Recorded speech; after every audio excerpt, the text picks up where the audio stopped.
Hi guys. So I wanted to share my thoughts, and maybe this will help people, and I should have done this a while ago, like years ago, but I kind of feel like a lot of people need to learn, or they had better instruction in quotations. Let's talk about Moldavite. I know Moldavite being a tektite coming out of the Czech Republic, a lot of people look at it as a very cursed object because it has the ability to get away from us being such a high frequency or vibration stone that some people, when they just get into crystals, they just go for Moldavite because it's kitsch, it's in style, or it's a fad. And a lot of people, this is where they went south super fast instead of saying, okay, I'm going to work with it if it works with me. You know, I look at any spiritual tool or metaphysical tool as a learning experience. And sometimes you have to have that crash course to be like, I know better this time. Maybe I'll approach it different. A lot of people lack the basic common sense when it comes to frequencies like this. So that's why I wanted to talk to you. As you can see, I do have my Moldavite on. I have been working with Moldavite. Excuse me for that. So these are all my Moldavite pieces, plus some that I have in here. They're about 4 pieces and a couple other, but majority of my reserves are right here. I find Moldavite almost like a stone, like a vision board.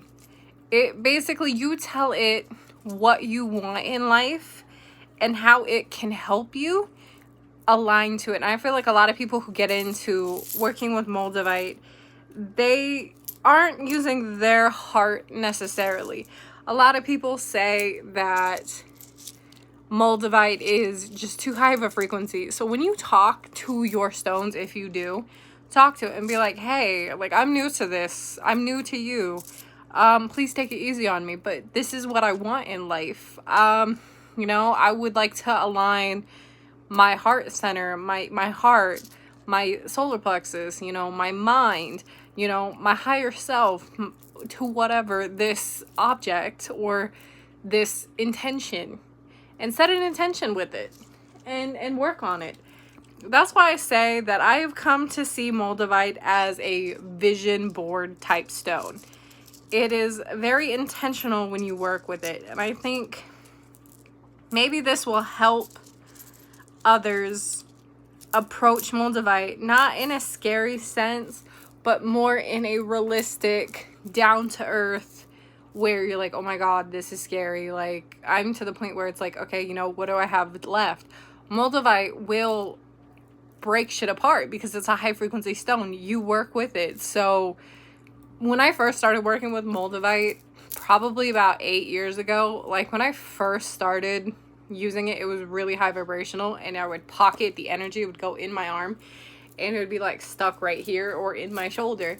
And I remember having a conversation a few months ago with my mom, and I was like, you know, it makes sense why it would pocket there, being the fact that I didn't realize at that time I did have a blocked chakra, like a heart chakra or a shoulder, you know, meridian.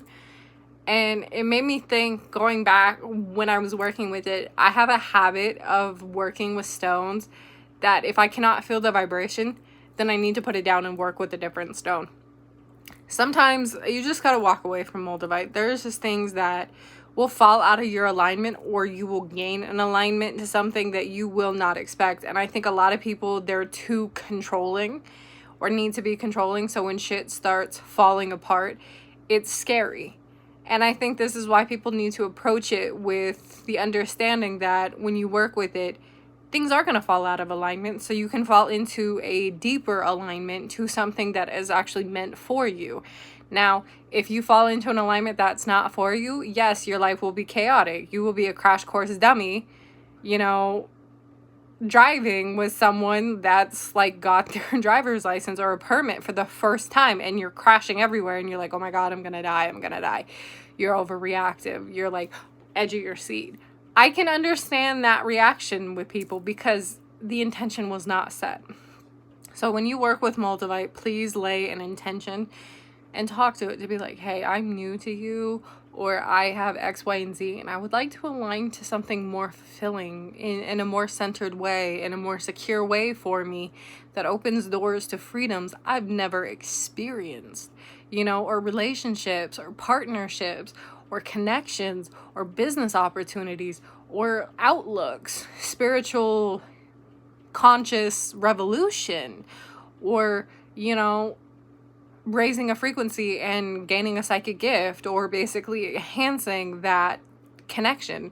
I know people that have used Moldavite that have a deeper connection to themselves, you know, to their inner child, or basically to their inner knowing, let's just say their higher self, their true, more authentic self than, you know, saying like, oh, I have a relationship with God, the cosmos, whomever, whatever you call source. You know, it could be you, it could be God, it could, you know, it's endless. And a lot more creativity flows. So I wanted to come on and say that. And hopefully, maybe this helps someone that is hesitant to work with Moldavite. Or maybe you've had an experience and you've seen the shit on TikTok that has demonized Moldavite. It's such a beautiful frequency to work with. And yes, it is expensive, but it is truly fulfilling if you work with it and you partner with that stone to make your visions come true. It's endless, you know? So maybe this will help someone.